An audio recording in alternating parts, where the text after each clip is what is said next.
नमस्कार, एक बार फिर से मैं आप सभी के सामने उपस्थित हूँ बेहद महत्वपूर्ण टॉपिक के साथ। और आज हम बात करने वाले हैं भारत की पहली स्वदेशी डेंगू वैक्सीन के बारे में। ये आपके प्रथम और दूसरे चरण के ट्रायल को पूरी तरीके से कंप्लीट कर चुकी है और कहा जा रहा है कि जल्द ही ये भारत में उपलब्ध हो जाएगी। तो चलिए इसी के बारे में समझते हैं, किसने इसको बनाया है, कितनी फायदेमंद है, क्या ये डेंगू के चारों टाइपों में लाभकारी है या सिर्फ एक टाइप में ये हेल्प करने वाली है। ये सारी चीज़ें हम इसमें समझेंगे। मेरा नाम है प्राची मिश्रा और आप सभी का संस्कृति आज के प्लेटफॉर्म पर बहुत बहुत स्वागत है। आगे आ जाते हैं, डेंगू वैक्सीन के बारे में समझेंगे। भारत को जल्द मिलेगी डेंगू वैक्सीन, कितनी होगी असरदार, चलिए पूरी डिटेल इसमें हम समझते हैं। भारत अपनी पहली स्वदेशी डेंगू वैक्सीन बनाने के और भी करीब पहुंच चुका है।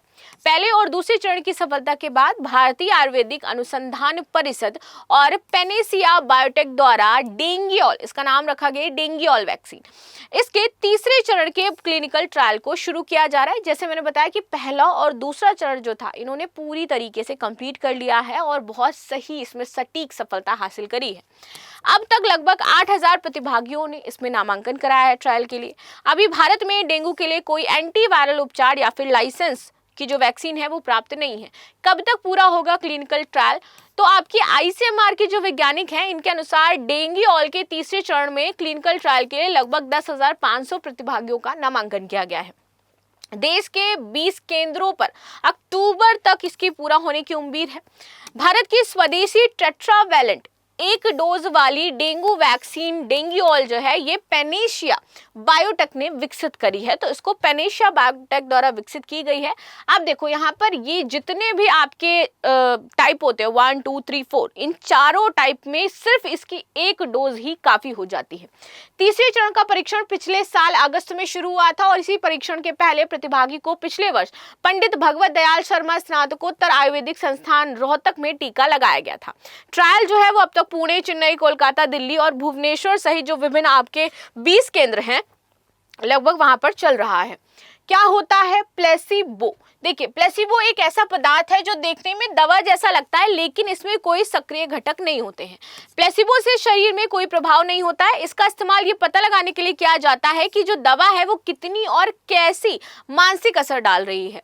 इस परीक्षण में आईसीएमआर जो है वो National Institute of Translational Virology and AIDS अनुसंधान संस्थान पुणे, राष्ट्रीय महामारी विज्ञान संस्थान चेन्नई और राष्ट्रीय विषाणु विज्ञान संस्थान पुणे द्वारा किया गया है। एनआईआई के निदेशक डॉक्टर मनोज मुरहेकर ने कहा कि पहले और दूसरे चरण के परीक्षण में परिणामों में एक खुराक वाली इस वैक्सीन ने काफी जो सुरक्षा चिंताएं थी उनको खत्म कर दिया था। प्रतिभागियों पर 2 साल तक नजर रखी जाएगी। तो जैसे ही ये तीसरे चरण का क्लिनिकल ट्रायल पूरा होगा, तो जिनको जो 10,500 लोग हैं उनको ये जो दवाई दी गई है, टीका दिया गया है, 2 साल तक उन पर निगरानी रखी जाएगी कि वो कैसा बिहेव कर रहे हैं, क्या उसमें कोई दिक्कतें तो नहीं हो रही हैं, हार्ट स्ट्रोक समस्या ऐसा कुछ तो नहीं देखने को मिल रहा है।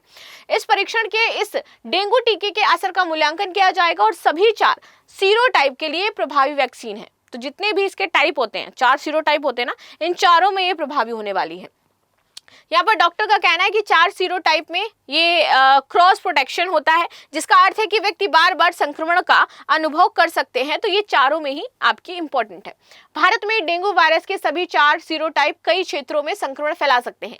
केंद्रीय स्वास्थ्य मंत्रालय ने कहा कि टेट्रावैलेंट डेंगू वैक्सीन स्ट्रेन को मूल रूप से अमेरिका के national Institute of health America द्वारा विकसित किया गया है। इससे क्लिनिकल ट्रायल में आशाजनक परिणाम दिखाए गए हैं। पेनेसिया बायोटेक स्ट्रेन प्राप्त करने वाली 3 भारतीय कंपनियों में से एक है। भारतीय टीका फॉर्मूला के चरण 1 और 2 के क्लिनिकल परीक्षण 2018-19 में पूरे हुए थे और इसमें आशाजनक परिणाम मिले थे हमें। डेंगू से सर्वाधिक प्रभावित 30 देशों में हमारा भारत शामिल हो जाता है। बात करें तो पिछले 2 दशकों में डेंगू के वैश्विक मामलों में लगातार वृद्धि हो रही है। 2023 के अंत तक 129 से अधिक देशों में डेंगू अपने पैर पसार चुका है और भारत में लगभग 75 से 80% संक्रमण बिना लक्षण के देखे जाते हैं, इसलिए और भी ज्यादा खतरनाक है ये। 20 से 25% मामलों में जहां लक्षण दिखते हैं तो बच्चों को अस्पताल में भर्ती होने और मृत्यु का जोखिम काफी अधिक हो जाता है। इस साल मार्च तक डेंगू के लगभग 12,043 मामले सामने आए और 2024 2024 में 2.3 लाख मामले और 297 लोगों की यहाँ पर इसके कारण मौत हो गई थी।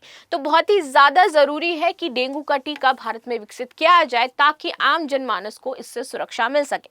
अगर ये टीका आता है तो क्या आप लोगों को इस टीके पर विश्वास होगा?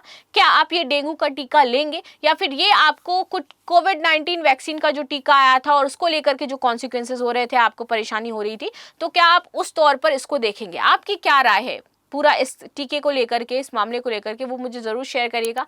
मिलते हैं नेक्स्ट क्लास में, तब तक के लिए धन्यवाद। लाइक शेयर सब्सक्राइब करना बिल्कुल भी ना भूलें and thank you so much.